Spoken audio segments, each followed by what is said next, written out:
नेत्र का ब्रह्मचर्य, फिर वाणी का ब्रह्मचर्य, बहुत बड़ा प्रभाव पड़ता है इससे।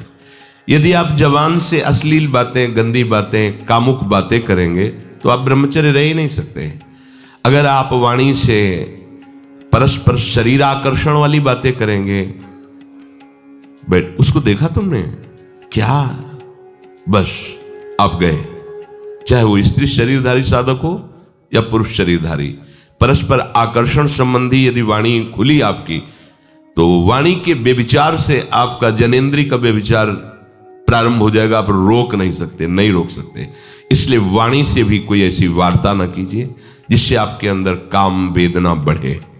श्रवणेंद्री का, कान से गंदी बातें, व्यभिचार की बातें, कामुक बातें सुनना जिससे हमारे हृदय में कामना जग जाए, बिल्कुल नहीं। भले वो किसी को लेकर टीका टिप्पणी की जा रही हो, देखो वो साधक है, उसको हमने देखा वहां ऐसे देख रहा था, वैसे कर रहा था, वो तो आपको समझ में आ रहा है कि किसी साधक की बात कर रहे हैं, वो तुम्हारे नाश के लिए उपाय कर रहे हैं जो आपको ऐसी बात बता रहे हैं। क्यों? क्योंकि आप भी तो साधक हैं। श्रवणेंद्री का व्यभिचार हो रहा है। आराध्य देव के सिवा और कोई बात कान से सुनना उसे व्यभिचार कहते हैं।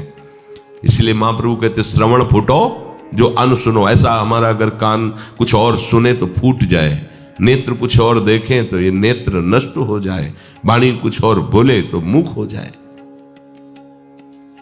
हमारी श्रवणेंद्री का व्यभिचार नहीं होना चाहिए। धर्म की बात, अपने आराध्य देव की बात, शास्त्र सम्मत बात हम श्रवण करें। अन्यथा अगर कोई ऐसा मित्र है या हमारा साथ में रहने वाला है, कोई किसी भी साधक की को लेकर बात कर रहा है, तो भी हमें कान में उंगली डाले नहीं। हम कोई ईश्वर थोड़ी कि हम किसी को संभाल लेंगे, हम अपने को नहीं संभाल पा रहे। हमारे सामने किसी की बात मत करो, ऐसी करना है तो प्रभु की चर्चा करो, अन्यथा मत करो। तो अगर आप श्रवणेंद्री का ब्रह्मचर्य, वाकेंद्री का ब्रह्मचर्य, नेत्रेंद्री का ब्रह्मचर्य और त्वगेंद्री का ब्रह्मचर्य, अनावश्यक किसी को स्पर्श मत करो। परस्पर विरोधी शरीर को तो भूल कर मत करो। विरोधी शरीर जिससे हमारा पुरुष शरीर है, सामने स्त्री शरीर है, तो किसी भी तरह से सेवा के लिए संकेत करना या किसी भी सेवा के लेन देन में बचाव पक्ष में रहो। यहां रख दीजिए सामान, फिर आप उठा लीजिए। सीधे हाथ में सामान लेना नहीं, सीधे हाथ में सामान देना नहीं, जमीन में रख दीजिए। बहुत पवित्र है तो आप कुर्सी पे जो भी आसन, उसका हाथ में लेने का नहीं। परस्पर विरोधी भाव वाले शरीरों का स्पर्श बिल्कुल निषेध है, किसी भी कारण से न किया जाए। मान लीजिएगा ये बहुत मतलब आवश्यक है, यदि आप इसमें चूक कर गए तो धीरे धीरे आप फिसल के वहीं खड़े हो जाएंगे जहां से चढ़ना मुश्किल है। किसी भी साधिका को, किसी भी साधक को परस्पर लेन देन हाथ में नहीं करना चाहिए। मानो हमारी बात, आपको माला देनी, चौकी पे विराजमान करो, हम उठा लेंगे। हमें कोई सामग्री, ये सामान रखिए, आप उठा लीजिएगा। कभी भी कोई भी परस्पर मुस्कुराहट, बातचीत, ऐसे कोई इशारे यदि दिखाई दे तो आप बचो और उसको बचाओ।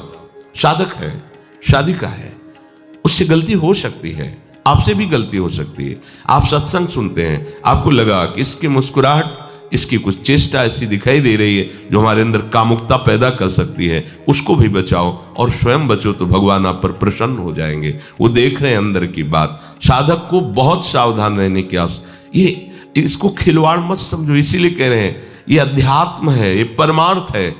आपको लगेगा नहीं कि क्या हुआ, मैं कहां भ्रष्ट हुआ, ऐसी जगह खड़े हो जाओगे कि जान भी नहीं पाओगे कि मैं कहां चढ़ रहा था, दोबारा उत्साह भी नहीं आ पाएगा।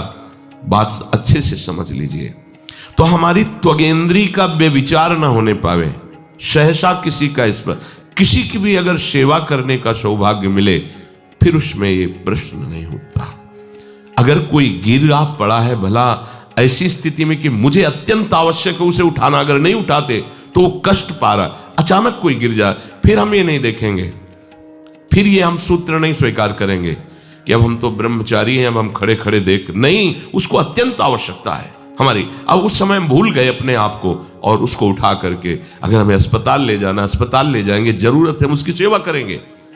सावधान। वो भगवत भाव से की हुई सेवा तुम्हारे अंदर आध्यात्मिक शक्ति पैदा करेगी, काम भावना नहीं पैदा करेगी। हमारी माँ बीमार हो और हमें उसे पता चला कि शौच कर दिया है, हमें शौचाना पड़े, हमें उसका मल धोना पड़े, तो क्या हमें काम जागृत हो जाएगा? क्या मेरी माँ है। हमारी बुद्धि कभी ऐसी नहीं होगी।